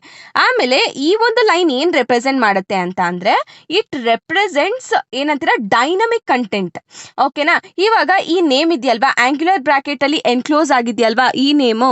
ಸೊ ಏನಾಗುತ್ತೆ ಅಂದ್ರೆ ಇಲ್ಲಿ URL ಅಲ್ಲಿ ಏನ್ ನೇಮ್ ಇರುತ್ತೆ ಅದರಿಂದ ಈ ಒಂದು ನೇಮ್ ರೀಪ್ಲೇಸ್ ಆಗುತ್ತೆ. ಅಂಡ್ ಇನ್ ಕೇಸ್ ನಿಮ್ URL ಅಲ್ಲಿ /user /angel ಅಂತ ಇರುತ್ತೆ ಅಂತ ಅನ್ಕೊಳ್ಳಿ. ಇಲ್ಲಿ ಏನ್ ಡಿಸ್ಪ್ಲೇ ಆಗುತ್ತೆ? ನೀವು ಆ URL ನ ಪ್ರೆಸ್ ಮಾಡಿದಾಗ ಅಂದ್ರೆ ಹಲೋ ಏಂಜಲ್ ಅಂತ ಬರುತ್ತೆ. Okay, so next one is if name is equal to underscore main ಅಂತ ಅಂದ್ರೆ ಸೊ ಇಲ್ಲಿ ಪೈಥಾನ್ ಫ್ಲಾಸ್ಕ್ ಸರ್ವರ್ ಇಲ್ಲಿಂದ ಸ್ಟಾರ್ಟ್ ಆಗುತ್ತೆ. ಸೊ ಇಲ್ಲೇನಾಗುತ್ತೆ, ನಿಮ್ ವೆಬ್ ಅಪ್ಲಿಕೇಶನ್ ಲೋಕಲಿ ರನ್ ಆಗಕ್ ಸ್ಟಾರ್ಟ್ ಆಗುತ್ತೆ. ಓಕೆ, ಸೊ ಅರ್ಥ ಆಯ್ತಲ್ವಾ? Next .yaml file. ಸೊ ಈ ಫೈಲ್ ಏನಂತ ಅಂದ್ರೆ ಇದೊಂದು ಕಾನ್ಫಿಗ್ಯುರೇಷನ್ ಫೈಲ್. ಓಕೆನಾ? ಇದು ಗೂಗಲ್ ಆಪ್ ಇಂಜಿನ್ ಅವ್ರಿಗೆ ರಿಕ್ವೈರ್ ಆಗಿರುವಂತ ಫೈಲ್. ಓಕೆ, ಸೊ ಇಲ್ಲಿ ರನ್ ಟೈಮ್ ಪೈಥಾನ್ 39 ಅಂತ ಅಂದ್ರೆ ಇದೇನ್ ಸ್ಪೆಸಿಫೈ ಮಾಡುತ್ತೆ ಅಂದ್ರೆ ಪೈಥಾನ್ ವರ್ಷನ್ ಸ್ಪೆಸಿಫೈ ಮಾಡುತ್ತೆ. ಸೊ ಹ್ಯಾಂಡ್ಲರ್ಸ್ ಅಂತ ಇದೆಯಲ್ವಾ, ಈ ಹ್ಯಾಂಡ್ಲರ್ಸ್ ಏನ್ ಮಾಡುತ್ತೆ ಅಂದ್ರೆ ಎಷ್ಟು ರಿಕ್ವೆಸ್ಟ್ ನ ಹ್ಯಾಂಡಲ್ ಮಾಡ್ಬೋದು ಅನ್ನೋದನ್ನ ಡಿಫೈನ್ ಮಾಡುತ್ತೆ. ಓಕೆ, ನೆಕ್ಸ್ಟ್ ಈ URL ಈ ತರ ಇದೆಯಲ್ವಾ, ಸ್ಲಾಶ್ ಡಾಟ್ ಆಮೇಲೆ ಆಸ್ಟ್ರಿಕ್ ಸಿಂಬಲ್, ಇದೇನ್ ರೆಪ್ರೆಸೆಂಟ್ ಮಾಡುತ್ತೆ ಅಂದ್ರೆ ಯಾವುದೇ URL ಆಗಿರ್ಲಿ ಅದನ್ನ ಅಕ್ಸೆಪ್ಟ್ ಮಾಡ್ಕೊಳ್ಳುತ್ತೆ. ಹ್ಯಾಸ್ಟ್ರಿಕ್ ಅಂತ ಇದೆಯಲ್ವಾ, ಅದಂದ್ರೆ ಹ್ಯಾಸ್ಟ್ರಿಕ್ ಅಂತ ಅಂದ್ರೆ ಸ್ಟಾರ್ ಇದೆಯಲ್ವಾ, ಸೊ ಈ ಸ್ಟಾರ್ ಏನ್ ರೆಪ್ರೆಸೆಂಟ್ ಮಾಡುತ್ತೆ ಅಂದ್ರೆ ಯಾವುದೇ URL ಬಂದ್ರು ಕೂಡ ಅಕ್ಸೆಪ್ಟ್ ಮಾಡುತ್ತೆ. Okay, next script auto. ಈ ಸ್ಕ್ರಿಪ್ಟ್ ಆಟೋ ಏನ್ ಮಾಡುತ್ತೆ ಅಂದ್ರೆ ಗೂಗಲ್ ಅಪ್ಲಿಕೇಶನ್ ನ ಆಟೋಮೆಟಿಕ್ ಆಗಿ ರನ್ ಮಾಡುತ್ತೆ. ಓಕೆ, ದಟ್ ಇಸ್ ವಾಟ್ ಈ ಸ್ಕ್ರಿಪ್ಟ್ ಆಟೋ ರೆಪ್ರೆಸೆಂಟ್ ಮಾಡೋದು. ಸೊ ಇವಾಗ ಎಕ್ಸಾಂಪಲ್ ಹೋಮ್ ಪೇಜ್ ಓಪನ್ ಆದಾಗ ಇದನ್ನ ಒಂದು URL ಬರುತ್ತೆ ಅಲ್ವಾ, ಸೊ ಆ URL ನ ನೀವು ಪ್ರೆಸ್ ಮಾಡಿದ ತಕ್ಷಣ ಏನ್ ಓಪನ್ ಆಗುತ್ತೆ? Welcome to Google app engine ಅಂತ. ಸೊ ನಿಮ್ದು ಏನಾಗಿರುತ್ತೆ, ನಾನು ಅವಾಗೆ ಹೇಳ್ದೆ ಅಲ್ವಾ, ಇವಾಗ ಈ ನೇಮ್ ಬೇಸ್ ಮೇಲೆ URL ಅಲ್ಲಿ ಒಂದು ನೇಮ್ ಇರುತ್ತೆ ಅಲ್ವಾ, ಆ ನೇಮ್ ಪ್ರಕಾರ ಏನಾಗುತ್ತೆ ಇಲ್ಲಿ ನೇಮ್ ರೀಪ್ಲೇಸ್ ಆಗ್ತಾ ಹೋಗುತ್ತೆ. ಓಕೆ, ಅರ್ಥ ಆಯ್ತಲ್ವಾ? ಏನಾದ್ರೂ ಡೌಟ್ ಇದ್ರೆ ಕಮೆಂಟ್ ಬಾಕ್ಸ್ ಅಲ್ಲಿ ಕಮೆಂಟ್ ಮಾಡಿ, ನಾನು ಅಲ್ಲಿ ರಿಪ್ಲೈ ಮಾಡ್ತೀನಿ. Okay, analyse the difference between parallel computing paradigms, MPI, OpenMP, and cloud computing, that is MapReduce GAE, in terms of scalability and fault tolerance. ಫಸ್ಟಿಗೆ ನಾನು ಓವರ್ ವ್ಯೂ ಕೊಟ್ಬಿಡ್ತೀನಿ. So ಇವಾಗ both parallel computing ಮತ್ತೆ cloud computing so multiple ಕಂಪ್ಯೂಟರ್ಸ್ನ use ಮಾಡುತ್ತೆ ಮತ್ತೆ multiple ಪ್ರೊಸೆಸಸ್ನ use ಮಾಡುತ್ತೆ ತನ್ನ ಟಾಸ್ಕ್ನ ಕಂಪ್ಲೀಟ್ ಮಾಡೋದಕ್ಕೆ. ಓಕೆನಾ? ಆದ್ರೆ ಅದ್ರ ಗೋಲ್ಸ್ ಮಾತ್ರ ಡಿಫ್ರೆಂಟ್. ಸೊ ಪ್ಯಾರಲಲ್ ಕಂಪ್ಯೂಟಿಂಗ್ ಏನ್ ಮಾಡುತ್ತೆ, ಮೇನ್ಲಿ ಏನ್ರ ಮೇಲೆ ಫೋಕಸ್ ಮಾಡುತ್ತೆ ಅಂದ್ರೆ ಕಾಂಪ್ಯೂಟೇಷನ್ ಸ್ಪೀಡ್ನ ಇನ್ಕ್ರೀಸ್ ಮಾಡೋದಕ್ಕೆ ಫೋಕಸ್ ಮಾಡುತ್ತೆ. ಸೊ ಈ ಕ್ಲೌಡ್ ಕಂಪ್ಯೂಟಿಂಗ್ ಏನ್ ಮಾಡುತ್ತೆ, ಇದು ಮೇನ್ ಆಗಿ ಸ್ಕೇಲಬಿಲಿಟಿ, ಅವೈಲಬಿಲಿಟಿ ಮತ್ತೆ ಹ್ಯೂಜ್ ಡೇಟಾ ಮತ್ತೆ ಸರ್ವೀಸಸ್ನ ಯಾವ ರೀತಿ ಹ್ಯಾಂಡಲ್ ಮಾಡೋದು ಇಂಟರ್ನೆಟ್ ಮುಖಾಂತರ ಅಂತ ಈ ಒಂದು ಕ್ಲೌಡ್ ಕಂಪ್ಯೂಟಿಂಗ್ ಏನ್ ಮಾಡುತ್ತೆ, ಫೋಕಸ್ ಮಾಡುತ್ತೆ. ಸೊ ಇದರಲ್ಲಿ ಪ್ಯಾರಲಲ್ ಕಂಪ್ಯೂಟಿಂಗ್ ಪ್ಯಾರಡಿಸಮ್ ಅಂತ ಇದೆ ಅಲ್ವಾ. ಈ ಪ್ಯಾರಡಿಸಮ್ ಅಲ್ಲಿ ಫಸ್ಟಿಗೆ ಅವ್ರು ಏನ್ ಕೊಟ್ಟಿದ್ದಾರೆ, MPI. ಸೊ ಈ MPI ಏನಕ್ಕೆ ಯೂಸ್ ಮಾಡ್ತಾರೆ ಅಂತ ಅಂದ್ರೆ, ಯಾವಾಗ ಮಲ್ಟಿಪಲ್ ಕಂಪ್ಯೂಟರ್ಸು ವರ್ಕ್ ಮಾಡ್ತಿರತ್ತೆ ಅಲ್ವಾ ಒಟ್ಟಿಗೆ, ಸೊ ಕ್ಲಸ್ಟರ್ ಅಲ್ಲಿ, ಅವಾಗ ಈ ಒಂದು MPI ನ ಯೂಸ್ ಮಾಡ್ತಾರೆ. ಸೊ ಇಲ್ಲಿ ಒಂದೊಂದು ಕಂಪ್ಯೂಟರ್ಗೂ ಕೂಡ ಅದರದ್ದೇ ಆದಂತ ಮೆಮೊರಿ ಎಲ್ಲ ಇರತ್ತೆ. ಓಕೆನಾ? ಅವ್ರು ಯಾವ ರೀತಿ ಕಮ್ಯುನಿಕೇಟ್ ಮಾಡ್ತಾರೆ, ಕಂಪ್ಯೂಟರ್ಸು ಮೆಸೇಜ್ಗಳನ್ನ ಸೆಂಡ್ ಮಾಡ್ಕೊಂಡು ಕಮ್ಯುನಿಕೇಟ್ ಮಾಡ್ತಾರೆ. ಓಕೆನಾ? ನೆಕ್ಸ್ಟ್ ಈ ಓಪನ್ MP ನ ಯಾವಾಗ ಯೂಸ್ ಮಾಡ್ತಾರೆ ಅಂತ ಅಂದ್ರೆ, ಸೊ ಯಾವಾಗ ಮಲ್ಟಿಪಲ್ ಪ್ರೊಸೆಸರ್ ಕೋರ್ಸ್ ಇರುತ್ತಲ್ಲ ಒಂದ್ ಕಂಪ್ಯೂಟರ್ ಅಲ್ಲಿ, ಅವಾಗ ಈ ಒಂದು ಓಪನ್ MP ನ ಯೂಸ್ ಮಾಡ್ತಾರೆ. ಇವಾಗ ಸುಮ್ನೆ ತುಂಬಾ ಕಂಪ್ಯೂಟರ್ಸ್ನ ನಾವು ಯೂಸ್ ಮಾಡೋ ಬದಲು ಒಂದೇ ಸಿಸ್ಟಮ್ ಏನ್ ಮಾಡುತ್ತೆ, ಎಲ್ಲಾ ವರ್ಕ್ನು ಕೂಡ ಸೈಮಲ್ಟೇನಿಯಸ್ ಆಗಿ ಅದರ ಟಾಸ್ಕ್ ನ ಕಂಪ್ಲೀಟ್ ಮಾಡುತ್ತೆ ಇದರಲ್ಲಿ. ಸೊ ಅವಾಗ ಅಂತ ಒಂದು ಸಿಸ್ಟಮ್ಸಿಗೆ ಸೊ ಈ ಒಂದು ಓಪನ್ MP ನ ಯೂಸ್ ಮಾಡ್ತಾರೆ. ಓಕೆ, ನೆಕ್ಸ್ಟ್ ಬಂದ್ಬಿಟ್ಟು ಮ್ಯಾಪ್ ರೆಡ್ಯೂಸ್. ಸೊ ನಮ್ಮ ಮ್ಯಾಪ್ ರೆಡ್ಯೂಸ್ ಬಗ್ಗೆ ನಮಗೆ ಗೊತ್ತು ಆಲ್ರೆಡಿ. ಏನಂದ್ರೆ, ಸೊ ಇದೇನ್ ಮಾಡುತ್ತೆ, ಹ್ಯೂಜ್ ಅಮೌಂಟ್ ಆಫ್ ಡೇಟಾನ ಪ್ರೋಸೆಸ್ ಮಾಡುತ್ತೆ. ಇವಾಗ ತುಂಬಾ ಕ್ಲೌಡ್ ಸರ್ವರ್ಸ್ ಇಂದ ಡೇಟಾನ ಯೂಸ್ ಮಾಡ್ಕೊಂಡು ಏನ್ ಮಾಡುತ್ತೆ, ಈ ಒಂದು ಹ್ಯೂಜ್ ಅಮೌಂಟ್ ಆಫ್ ಡೇಟಾನ ಈ ಒಂದು ಮ್ಯಾಪ್ ರೆಡ್ಯೂಸ್ ಪ್ರೋಸೆಸ್ ಮಾಡುತ್ತೆ. ಓಕೆನಾ? ಜನರಲ್ ಆಗಿ ಹೆಂಗ್ ಹೇಳ್ಬೋದು ಅಂದ್ರೆ, ಈ ಬಿಗ್ ಡೇಟಾ ಇರುತ್ತಲ್ವಾ, ಇದನ್ನ ಸ್ಮಾಲರ್ ಪಾರ್ಟ್ಸ್ ಆಗಿ ಡಿವೈಡ್ ಮಾಡ್ಕೊಂಡು ಅದೇನ್ ಮಾಡುತ್ತೆ, ಪ್ಯಾರಲಲ್ ಆಗಿ ಪ್ರೋಸೆಸ್ ಮಾಡುತ್ತೆ. ಓಕೆನಾ? This is what map reduce. Next GAE ಬಗ್ಗೆ ಅಂತೂ ನಮಗೆಲ್ಲರಿಗೂ ಗೊತ್ತು. ಅದೊಂದು ಕ್ಲೌಡ್ ಪ್ಲಾಟ್ಫಾರ್ಮ್. ಏನಂತ ಅಂದ್ರೆ, ಡೆವಲಪರ್ಸ್ ತಮ್ಮ ವೆಬ್ ಅಪ್ಲಿಕೇಶನ್ ನ ಕ್ರಿಯೇಟ್ ಮಾಡಿ ಡೆಪ್ಲಾಯ್ ಮಾಡ್ಬೋದು. ಯಾವುದೇ ರೀತಿ ಸರ್ವಿಸಸ್ ಅಂತ ಅಂದ್ರೆ, ಇವಾಗ ಯಾವುದೇ ರೀತಿ ಅವರು ಸರ್ವರ್ಸ್ ನ ಮೇಂಟೈನ್ ಮಾಡೋದಾಗಿರ್ಬೋದು, ಇನ್ಫ್ರಾಸ್ಟ್ರಕ್ಚರ್ ಮೇಂಟೈನ್ ಮಾಡೋದಾಗಿರ್ಬೋದು, ಸ್ಕೇಲಬಿಲಿಟಿ ಮೇಂಟೈನ್ ಮಾಡೋದಾಗಿರ್ಬೋದು, ಇದನ್ನೆಲ್ಲ ಏನ್ ಮಾಡುತ್ತೆ, ಗೂಗಲ್ ಅವರೇ ನೋಡ್ಕೊಳ್ತಾರೆ ಅಲ್ವಾ. ಸೊ ಇದ್ರ ಬಗ್ಗೆ ನಮಗೆಲ್ಲ ಗೊತ್ತು. ಸೊ ಇವಾಗ ಅವರು ಡಿಫ್ರೆನ್ಸಸ್ ಕೇಳಿದ್ದಾರೆ. ಸೊ ಇವಾಗ ಫಸ್ಟಿಗೆ ಡಿಫ್ರೆನ್ಸಸ್ ಅಲ್ಲಿ ಸ್ಕೇಲಬಿಲಿಟಿ ಟೈಪ್ಸ್, ಸ್ಕೇಲಬಿಲಿಟಿ ಕಂಪ್ಯಾರಿಸನ್ ನಾವು ಮಾಡ್ತಾ ಹೋಗ್ಬೇಕು. Scalability type, maximum scale, hardware dependency, resource expansion ಮತ್ತೆ ಏನಕ್ಕೆ ಬೆಸ್ಟ್ ಸೂಟಬಲ್, ಇದರದೆಲ್ಲ ನಾವು ಕಂಪೇರ್ ಮಾಡ್ತಾ ಹೋಗ್ಬೇಕು. ಸೊ ಈ ಸ್ಕೇಲಬಿಲಿಟಿ ಟೈಪ್ ಅಂತ ಅಂದ್ರೆ MPI ಅಲ್ಲಿ ಡಿಸ್ಟ್ರಿಬ್ಯೂಟೆಡ್ ಮೆಮೊರಿ ಸ್ಕೇಲಿಂಗ್, ಆಮೇಲೆ ಓಪನ್ MPI ಅಲ್ಲಿ ಶೇರ್ಡ್ ಮೆಮೊರಿ ಸ್ಕೇಲಿಂಗ್, ಮತ್ತೆ ಮ್ಯಾಪ್ ರೆಡ್ಯೂಸ್ ಅಲ್ಲಿ ಮ್ಯಾಸಿವ್ ಡಿಸ್ಟ್ರಿಬ್ಯೂಟೆಡ್ ಸ್ಕೇಲಿಂಗ್ ಮತ್ತೆ ಆಟೋಮೇಟೆಡ್ ಕ್ಲೌಡ್ ಸ್ಕೇಲಿಂಗ್. ಸೊ ಈ ತರ ಸ್ಕೇಲಿಂಗ್ ಟೈಪ್ಸ್ ಅಂತಾನೆ ಹೇಳ್ಬೋದು ಇದನ್ನ. ಸೊ ಇವಾಗ ಈ MPI ಅಲ್ಲಿ ನಾವೇನ್ ಮಾಡ್ತೀವಿ, ತುಂಬಾ ಕಂಪ್ಯೂಟರ್ಸ್ ನ ಯೂಸ್ ಮಾಡ್ತೀವಲ್ವಾ. ಅಕಸ್ಮಾತ್ ಏನಾದ್ರೂ ನಾವು new system but adding a new system, ಏನಾದ್ರೂ ನಾವು ನ್ಯೂ ಸಿಸ್ಟಮ್ ಹಾಕಿದ್ರೆ ಇದೇನಾಗುತ್ತೆ, ಕಾಂಪ್ಲೆಕ್ಸ್ ಆಗೋಗ್ಬಿಡುತ್ತೆ. ಓಕೆನಾ? ಆ ತರ. ನೆಕ್ಸ್ಟ್ ಇವಾಗ ಓಪನ್ MP ಅಲ್ಲಿ ನಮಗಿರೋದೇ ಇದೆಲ್ಲ. Actually it was open MPI ಏನಂದ್ರೆ, ಇದು limited to only one machine. ಓಕೆನಾ? ಇದನ್ನ ನಾವು CPU ಕೋರ್ಸ್ ಬಿಯಾಂಡ್ ಸ್ಕೇಲ್ ಮಾಡೋದಕ್ಕಾಗೋದಿಲ್ಲ. ನೆಕ್ಸ್ಟ್ ಮ್ಯಾಪ್ ರೆಡ್ಯೂಸ್ ಅಂದ್ರೆ, ಇವಾಗ we can easily add the cloud servers automatically. ಈ GAE ಅಲ್ಲೂ ಅಷ್ಟೇ. ಸೊ ರಿಸೋರ್ಸಸ್ ಏನಾಗುತ್ತೆ, ಆಟೋಮೆಟಿಕ್ ಆಗಿ ಇನ್ಕ್ರೀಸ್ ಆಗುತ್ತೆ. ಟ್ರಾಫಿಕ್ ಜಾಸ್ತಿ ಆದಾಗ ಆಟೋಮೆಟಿಕ್ ಇನ್ಕ್ರೀಸ್ ಆಗುತ್ತೆ, ಡಿಕ್ರೀಸ್ ಆಗುತ್ತೆ GAE ಅಲ್ಲಿ. ಸೊ ಅದನ್ನ ನೀಟಾಗಿ ನೀವು ಕಂಪ್ಯಾರಿಸನ್ ಮಾಡ್ಕೊಂಡು ಬರಿಬೇಕು. ಇವಾಗ ಮ್ಯಾಕ್ಸಿಮಮ್ ಸ್ಕೇಲ್ ಮಾಡ್ಬೋದಾ ಇಲ್ವಾ ಅದನ್ನ ಬರೀರಿ. ಮತ್ತೆ ಹಾರ್ಡ್ವೇರ್ ಮೇಲೆ ಅದು ಡಿಪೆಂಡೆಂಟ್ ಆಗಿದ್ಯಾ ಇಲ್ವಾ. ಆಮೇಲೆ ರಿಸೋರ್ಸ್ ಎಕ್ಸ್ಪಾನ್ಷನ್, ಇನ್ ಕೇಸ್ ಏನಾದ್ರೂ ಜಾಸ್ತಿ ವರ್ಕ್ ಲೋಡ್ ಆದ್ರೆ ರಿಸೋರ್ಸ್ ಇನ್ಕ್ರೀಸ್ ಮಾಡುತ್ತಾ ಮಾಡಲ್ವಾ, ಆಟೋಮೆಟಿಕ್ ಆಗಿ ಇನ್ಕ್ರೀಸ್ ಆಗುತ್ತಾ ಇಲ್ವಾ, ಅದನ್ನ ಬರೀರಿ. ಮತ್ತೆ ಏನಕ್ಕೆ ಇದು ಬೆಸ್ಟ್ ಸೂಟ್ ಅಂತ ಅದ್ರ ಬಗ್ಗೆ ಬರೀರಿ. ಓಕೆನಾ? ಸೊ ಇದನ್ನ ಬಗ್ಗೆ ನೋಡ್ಕೊಳ್ತಾ ಹೋಗಿ. ಸೊ ನೆಕ್ಸ್ಟ್ ಅದನ್ನೇ ನಾನು ಇಲ್ಲಿ ಎಕ್ಸ್ಪ್ಲೇನ್ ಮಾಡಿದ್ದೀನಿ. MPI ಅಂದ್ರೆ it works on the multiple computers connected in the cluster. ಆಮೇಲೆ it can scale to the thousands of nodes. Programmers must manage the communication manually communication ನ ಮೇಂಟೈನ್ ಮಾಡಬೇಕು ಪ್ರೋಗ್ರಾಮರ್ಸು. ಆಮೇಲೆ scalability different ಇರುತ್ತೆ, different ಸಿಸ್ಟಮಿಗೆ different ಇರುತ್ತೆ ಆ ಥರ. So ಇವಾಗ ಓಪನ್ MP ಅಲ್ಲಿ ಏನಂತ ಅಂದ್ರೆ, ಇದು ಮಲ್ಟಿಪಲ್ ಥ್ರೆಡ್ಸ್ ನ ಯೂಸ್ ಮಾಡುತ್ತೆ ಇನ್ಸೈಡ್ ಅ ಸಿಂಗಲ್ ಮಷೀನ್. ಆಮೇಲೆ ಸ್ಕೇಲಬಿಲಿಟಿ ಕೂಡ ಲಿಮಿಟೆಡ್ ಆಗಿರುತ್ತೆ. So by the number of processor cores. ಆಮೇಲೆ easy to program program compared to the MPI, not suitable for very large distribution. ಈ ತರ ನೀವು ಅದ್ರ ಬಗ್ಗೆ ನೀವು ಮೇಲೆ ಏನ್ ಬರ್ದಿದ್ದೀರಾ ಅದನ್ನೇ ಒಂದು 4 ಪಾಯಿಂಟ್ ಎಕ್ಸ್ಪ್ಲೇನ್ ಮಾಡ್ಕೊಳ್ತಾ ಹೋಗಿ. ನೆಕ್ಸ್ಟ್ ಬಂದ್ಬಿಟ್ಟು ಫಾಲ್ಟ್ ಟಾಲರೆನ್ಸ್. ಸೊ ಈ ಫಾಲ್ಟ್ ಟಾಲರೆನ್ಸ್ ಏನಂತ, ಈ ಫಾಲ್ಟ್ ಟಾಲರೆನ್ಸ್ ಅಲ್ಲೂ ಕೂಡ ಹಿಂಗೆ ನೀವು ಡಿಫ್ರೆನ್ಸ್ ನ ಬರಿಬೇಕು. ಸೊ ಇವಾಗ ಫೀಚರ್ ಫಸ್ಟ್ಗೆ ಫಾಲ್ಟ್ ಟಾಲರೆನ್ಸ್ ಲೆವೆಲ್. ಸೊ ಈ MPI ಅಲ್ಲಿ ಫಾಲ್ಟ್ ಟಾಲರೆನ್ಸ್ ಲೆವೆಲ್ ಏನಿರುತ್ತೆ ಕಡಿಮೆ ಇರುತ್ತೆ.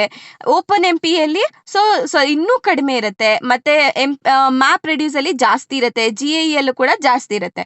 ಫೇಲ್ಯೂರ್ ಹ್ಯಾಂಡ್ಲಿಂಗ್, ಇನ್ ಕೇಸ್ ಏನಾದ್ರು ಸಿಸ್ಟಮ್ ಫೇಲ್ ಆಯ್ತು, ನೆಟ್ವರ್ಕ್ ಫೇಲ್ ಆಯ್ತು, ಅವಾಗ ಹೆಂಗ್ ಹ್ಯಾಂಡಲ್ ಆಗುತ್ತೆ ಅಂತ ಅಂದ್ರೆ, ಸೊ ಈ MPI ಅಲ್ಲಿ ಏನಾಗ್ಬಿಡುತ್ತೆ ಅಂದ್ರೆ ಅಪ್ಲಿಕೇಶನ್ ಸ್ಟಾಪ್ ಮಾಡ್ಬಿಡ್ತಾರೆ. ಆಮೇಲೆ ಓಪನ್ MPI ಅಲ್ಲಿ ಏನಾಗುತ್ತೆ ಅಂದ್ರೆ entire processor May fail. So ಇಲ್ಲೂ ಕೂಡ ಪ್ರೊಸೆಸರ್ಸ್ ನ ಮಲ್ಟಿಪಲ್ ಪ್ರೊಸೆಸರ್ಸ್ ನ ಯೂಸ್ ಮಾಡ್ತಿರ್ತೀರಾ. ಸೊ ಈ ಎಂಟೈರ್ ಪ್ರೊಸೆಸರೇ ಫೇಲ್ ಆಗುತ್ತೆ. ಈ ಮ್ಯಾಪ್ ರೆಡ್ಯೂಸ್ ಅಲ್ಲಿ ಏನಾಗುತ್ತೆ ಅಂದ್ರೆ ಆಟೋಮೆಟಿಕ್ ಆಗಿ ಅದೇ ರಿಕವರ್ ಮಾಡ್ಕೊಳ್ಳುತ್ತೆ. ಸೊ GAE ಅಲ್ಲೂ ಕೂಡ ಅದೇ ಆಟೋಮೆಟಿಕ್ ರಿಕವರ್ ಮಾಡ್ಕೊಳ್ಳುತ್ತೆ. Next check point support. MPI ಅಲ್ಲಿ ಲಿಮಿಟೆಡ್ ಇರುತ್ತೆ. ಆಮೇಲೆ ಓಪನ್ MPI ಅಲ್ಲೂ ಕೂಡ ಮಿನಿಮಲ್ ಇರುತ್ತೆ. ಮತ್ತೆ ಮ್ಯಾಪ್ ರೆಡ್ಯೂಸ್ ಅಲ್ಲಿ ಬಿಲ್ಟ್ ಇನ್ ಆಗಿರುತ್ತೆ ಅದು. GAE ಅಲ್ಲಿ ಏನಾಗುತ್ತೆ ಅಂದ್ರೆ it will be manage by the platform. Okay, next node failure okay, ಮತ್ತೆ ರಿಕವರಿ. ಸೊ ಇದರಲ್ಲಿ ಅಕಸ್ಮಾತ್ ನೋಡ್ಸ್ ಏನಾದ್ರು ಫೇಲ್ ಆದ್ರೆ ರಿಕವರ್ ಮಾಡ್ಕೊಳ್ಳೋದು ತುಂಬಾನೇ ಕಷ್ಟ.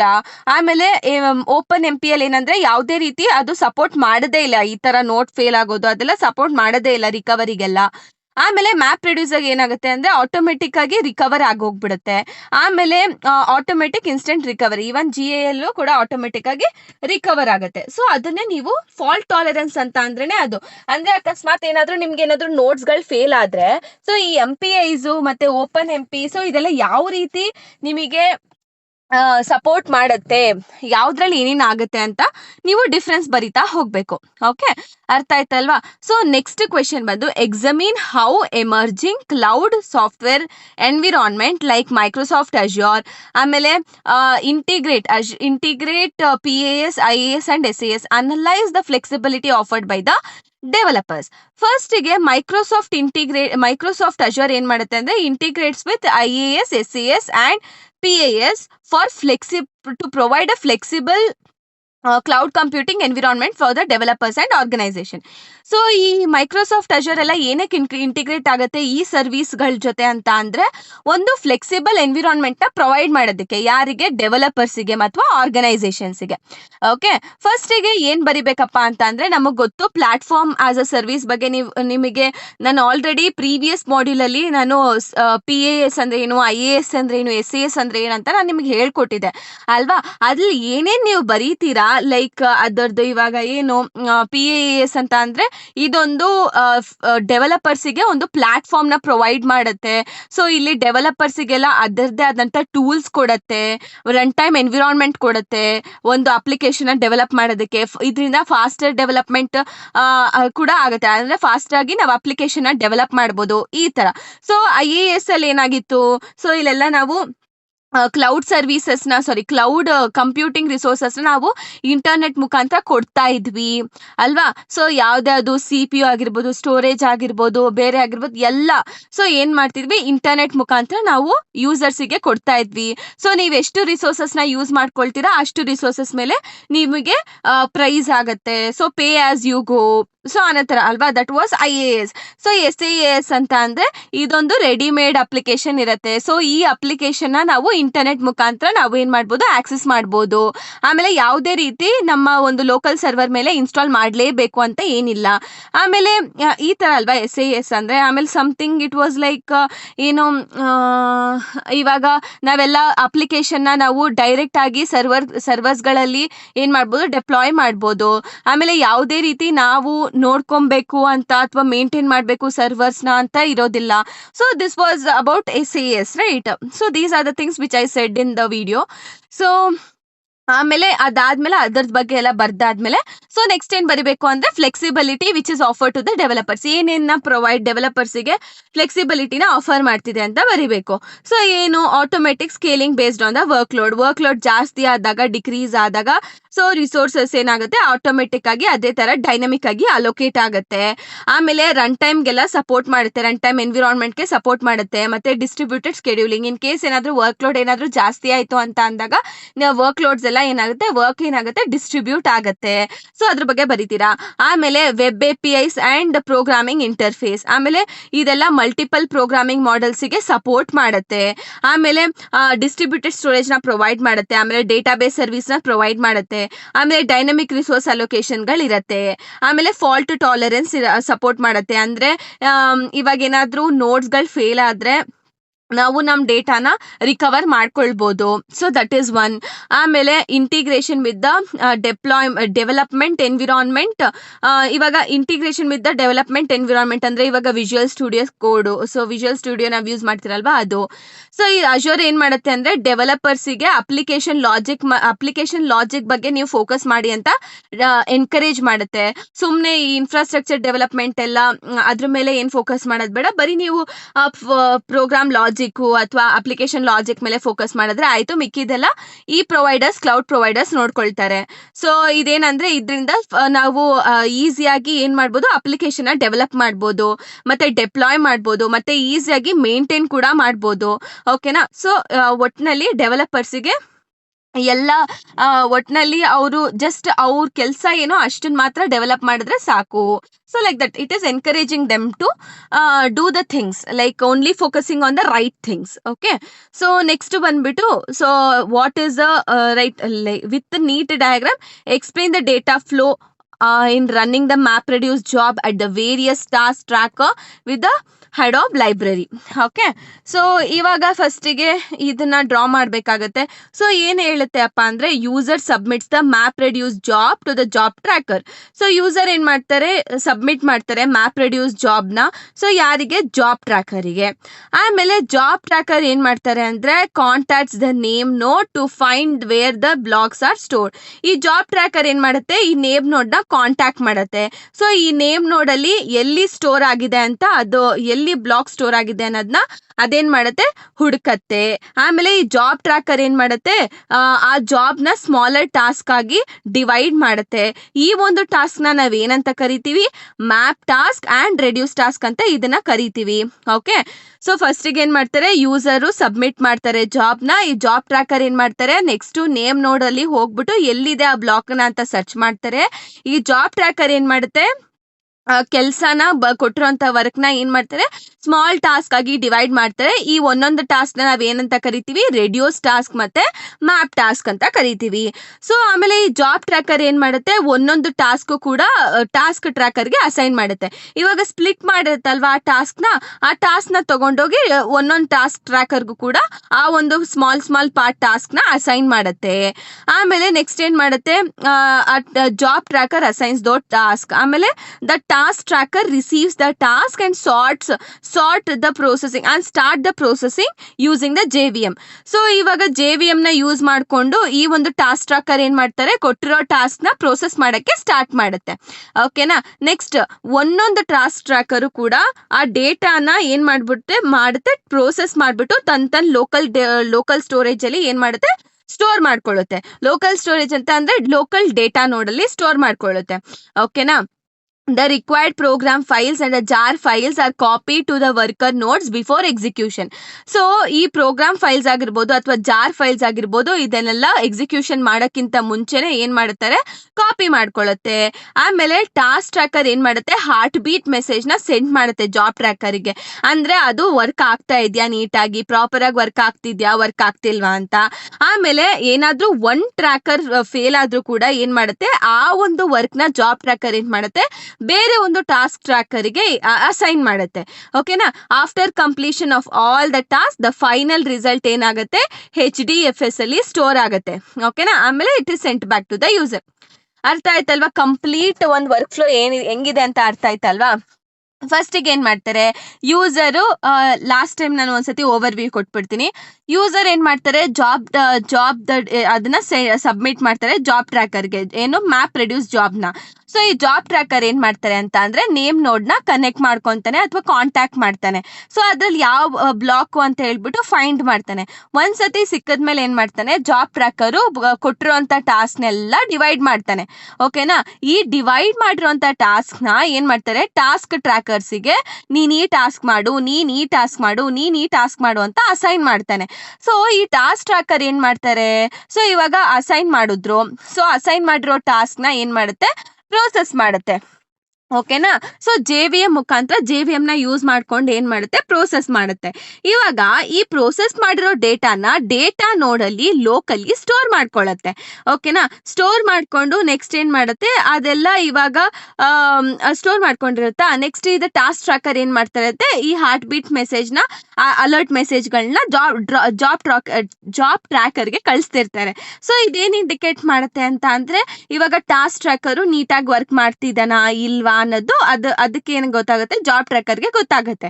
ಓಕೆನಾ. ಸೊ ಇನ್ ಕೇಸ್ ಏನಾದ್ರೂ ಒಂದು ಟಾಸ್ಕ್ ಟ್ರ್ಯಾಕರಿಗೆ ಕೆಲಸ ಮಾಡಕ್ ಆಗ್ಲಿಲ್ಲ, ಅಥವಾ ವರ್ಕ್ ಫೇಲ್ ಆಯ್ತು, ಅಥವಾ ವರ್ಕ್ ಲೋಡ್ ಜಾಸ್ತಿ ಆಯ್ತು, ಈ ತರ ಕೇಸಲ್ಲಿ ಏನಾಗುತ್ತೆ ಅಂದ್ರೆ ಆ ವರ್ಕ್ನೆಲ್ಲ ಏನ್ ಮಾಡ್ತಾರೆ, ಆ ತರ ಕೇಸಲ್ಲಿ ಬೇರೆ ಟಾಸ್ಕ್ ಟ್ರ್ಯಾಕರ್ಗೆ ಅಸೈನ್ ಮಾಡುತ್ತೆ. ಓಕೆನಾ. ಇವಾಗ ಎಲ್ಲ ಕಂಪ್ಲೀಟ್ ಆದ್ಮೇಲೆ ಎಲ್ಲ ಟಾಸ್ಕ್ ನ ಫೈನಲ್ ರಿಸಲ್ಟ್ ನ HDFS ಅಲ್ಲಿ ಸ್ಟೋರ್ ಮಾಡ್ಬಿಟ್ಟು ಏನ್ ಮಾಡ್ತಾರೆ, ಇವಾಗ ಯೂಸರ್ಗೆ ವಾಪಸ್ ಕಳಿಸ್ತಾರೆ. ಅರ್ಥ ಆಯ್ತಲ್ವಾ. So this is very important question, ಅದಕ್ಕೆ ಇನ್ನೊಂದ್ಸತಿ ಹೇಳಿದ್ದು.